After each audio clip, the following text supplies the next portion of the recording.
బొమ్మల కథలు. మునిపల్లి అనే గ్రామంలో రామన్న అనే వ్యక్తి ఉండేవాడు. అతడు పేదవాడి అయినా సాయం చేసే విషయంలో మాత్రం చాలా పెద్ద మనసున్న వ్యక్తి. ఊరంతా ఇతన్ని పొగుడుతూ ఉండేవారు. కాని అదే ఊర్లో ఉంటున్న అచ్చమ్మకు మాత్రం ఇతని తీరు అస్సలు నచ్చేది కాదు. ఓ రోజు నీళ్ల కుళాయి దగ్గర కాంతమ్మ ఇలా అంది. ఏదేవైనా రామన్న లాంటి వాళ్ళు ఊరికొక్కరైనా ఉండాలి వదినా. దేనికి వదినా? ఇప్పుడు ఏమైంది? ఈ రోజు ఉదయం రామన్న లేకపోతే మా ఆవు తప్పిపోయేది వదినా. అవునా? అవునొదినా, వాడే దాన్ని వెతికి తీసుకొనొచ్చాడు. పోన్లే, ఎలాంటి స్వార్థం లేకుండా అందరికీ సాయం చేస్తూ ఉంటాడు. నువ్వేం మాట్లాడవేంటి అచ్చమ్మక్క? దానిలో మాట్లాడ్డానికి ఏముంది? వాడికి ఆవు ఎక్కడో కనిపించుంటుంది, తీసుకొచ్చి అప్పచెప్పాడు అంతే. అంతేకాని వాడికి సాయం చేసే గుణం ఉందని మాత్రం ఒప్పుకోమే. వాడేమీ గొప్పవాడు కాదులే వదినా. నేను వెళ్తున్నాను, ఇంట్లో అన్నం కూర వండాలి అని అక్కడ్నుంచి వెళ్ళిపోతుంది.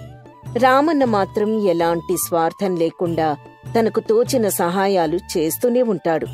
ఓ రోజు అచ్చమ్మ ఇంటికి ఓ ముసలావిడ భిక్షాటనకు వచ్చింది. అమ్మా అమ్మా, ఇంట్లో ఎవరైనా ఉన్నారా?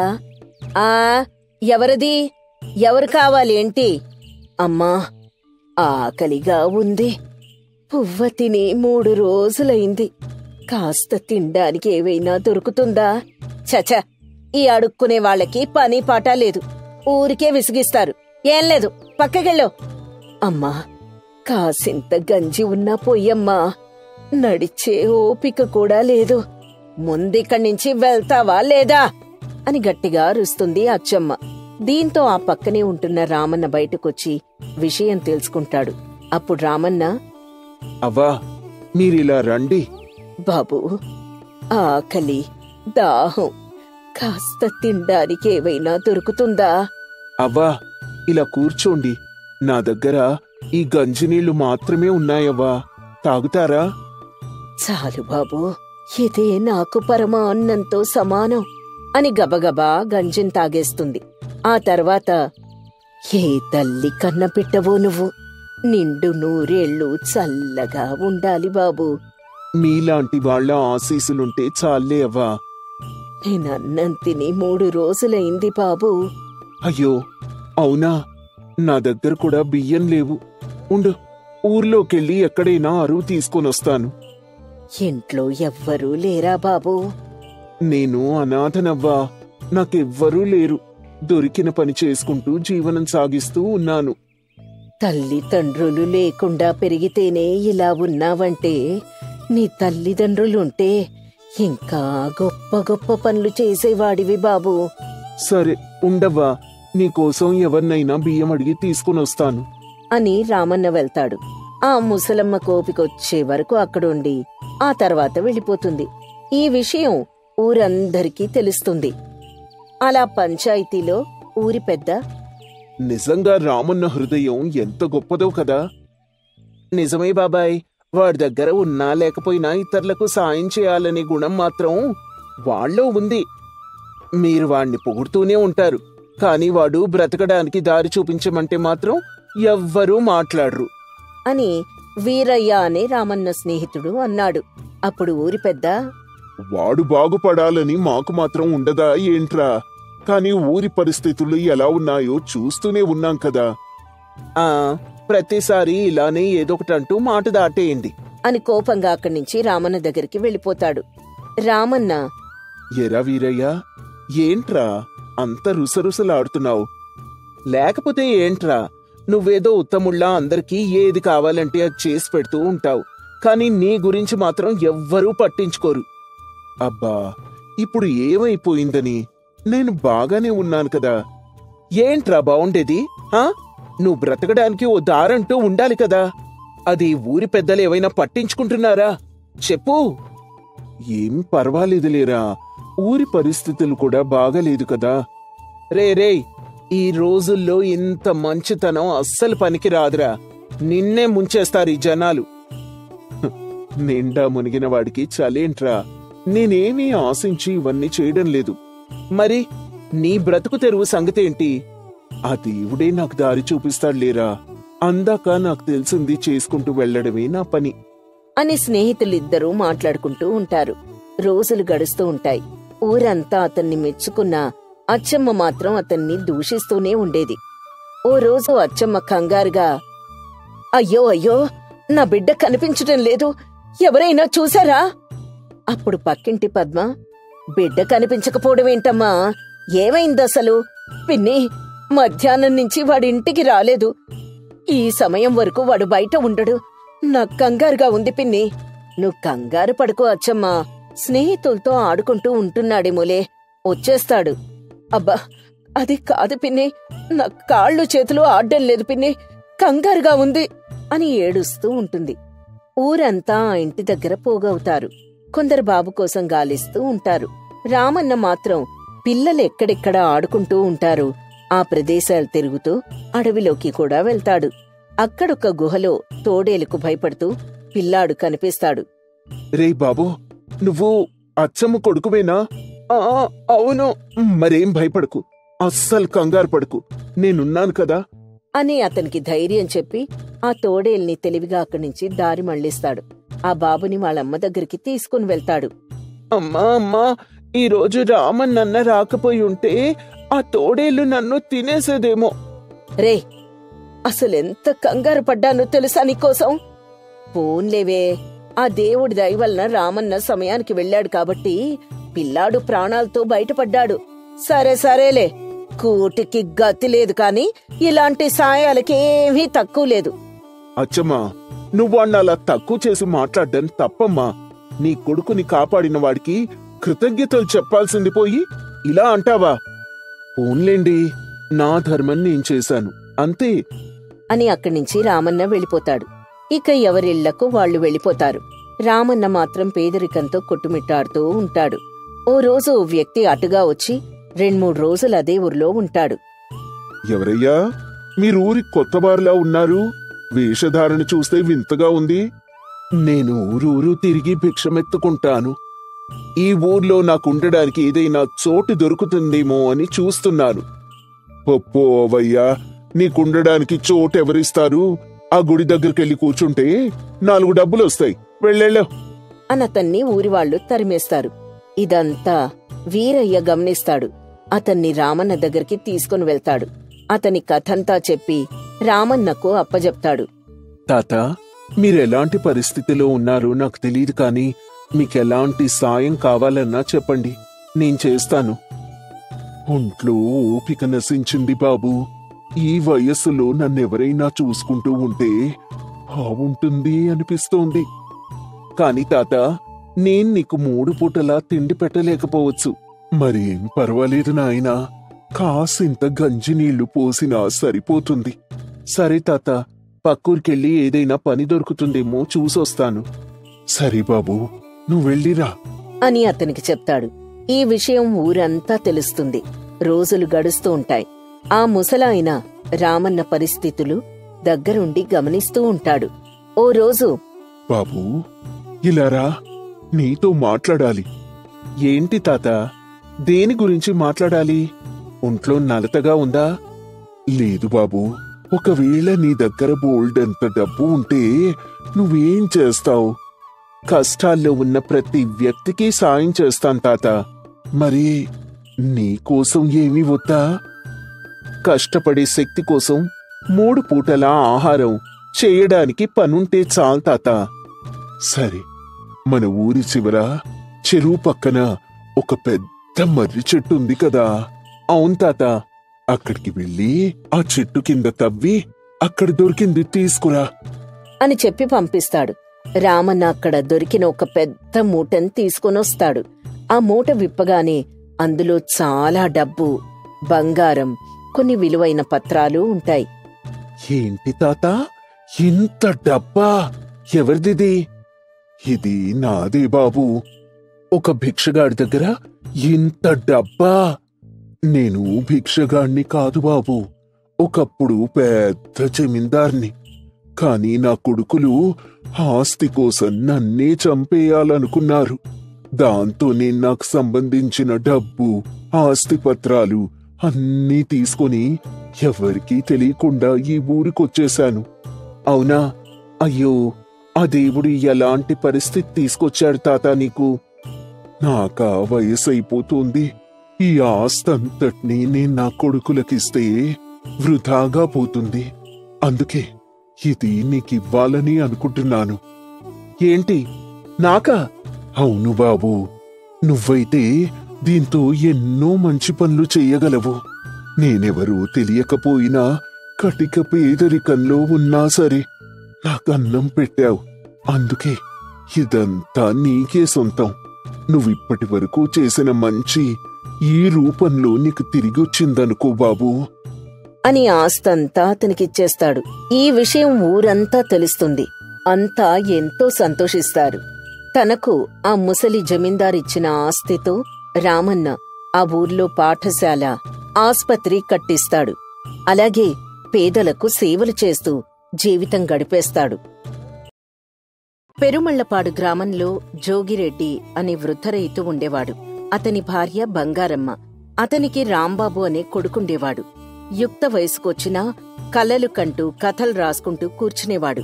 ఇలా సాగిపోతూ ఉండగా ఓ రోజు, రే బాబో, లేవరా, బారెడు పొద్దెక్కింది. ఈ వేళదాకా ఎవరైనా నిద్రపోతారా?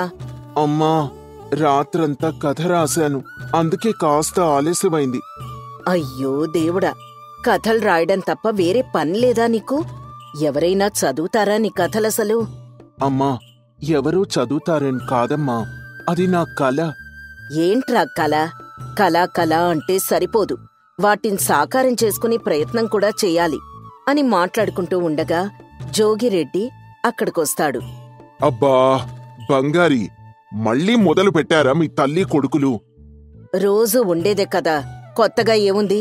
వీడా అది చేయాలి ఇది చేయాలి అండమే కాని చేసేది లేదు, పెట్టేది లేదు. మీరు చూస్తూ ఉండండి, నేనేదో ఒక రోజు సాధించి తీర్తాను. బంగారమ్మా, వాడు కలలు కంటాడు, కథలు రాస్తాడు, ఆ ఊహల్లోనే తేలుతూ ఉంటాడు, కాని పొలానికి మాత్రం రాడు. అబ్బా నాన్న, నాకా పని రాదని తెలుసు కదా. రాదు అంటే ఎలారా? వచ్చి నేర్చుకోవాలి కాని. రేపట్నుంచి నాతో పొలానికి రా. నా వల్ల కాదు నాన్న, నన్నొదిలే అని తలపాగా తగిలించుకొని కాగితాల సంచి పట్టుకుని వీధిలో నడుస్తున్నాడు. అంతలో లక్ష్మమ్మ ఎదురైంది. రాంబాబూ, ఈసారి ఏం రాసావు కథలు? మళ్ళీ పల్లె బతుకు కథేనా? అమ్మయ్యా, ఒక్కరైనా నా కథల గురించి అడిగేవారున్నారు. ఏం రాసావంటే చెప్పమీరా. అత్త, ఈసారి ఊర్లో జరిగే నిజమైన సంఘటనల ఆధారంగా రాశాను. మీ అమ్మ గబ్బిలం తింటాను అంటూ పిల్లల్ని బెదిరించేది, గుర్తుందా? అంటే మా అమ్మని నన్ను రాక్షసుల్ని చేసేశావేంట్రా? అది కాదత్తా, నువ్వు కథలో నిజాయితీ గల అమ్మాయి, నీ పాత్రే ప్రధానమైంది. సరేలేరా, ఏదో ఒకటి రాయ్. కాని ఏదో ఒకరోజు నీ కలలు నిజమవుతాయని నేను నమ్ముతున్నాన్రా. మీ నాన్న మళ్ళీ నీ చెవులు మెలేస్తాడేమో చూసుకో. అదేం లేదులే అత్తా, నేను చూసుకుంటాను కదా. సరే సరేరా, నేను వెళ్ళొస్తాను మరి అని ఆమె వెళ్ళిపోతుంది. రాంబాబు ఇంటికి వెళ్తాడు. రా నాయనా రా, ఊరి మీద పడి తిరగడం అయిందా? అబ్బా అమ్మా, అదేమీ లేదు. నాకేదైనా కథ దొరుకుతుందేమో అని అలా వెళ్ళానంతే. ఎప్పుడు చూడు ఆ కథలేంట్రా? ఊరికే కథలు కథలు అంటావేంటి? ఈ కథల్ని ప్రపంచానికి తెలియచెప్పాలనుందమ్మా. ఇది నా చిన్ననాటి కల. అబ్బా ఆపరా బాబు, మళ్ళీ మొదలు పెట్టావా నీ కలలు కథలు? నాన్నతో చెప్పమ్మా, నేను నాటకాలు వేస్తాను. మన ఊరి కథని అన్ని ఊర్లలోనూ తెలియచెప్తాను.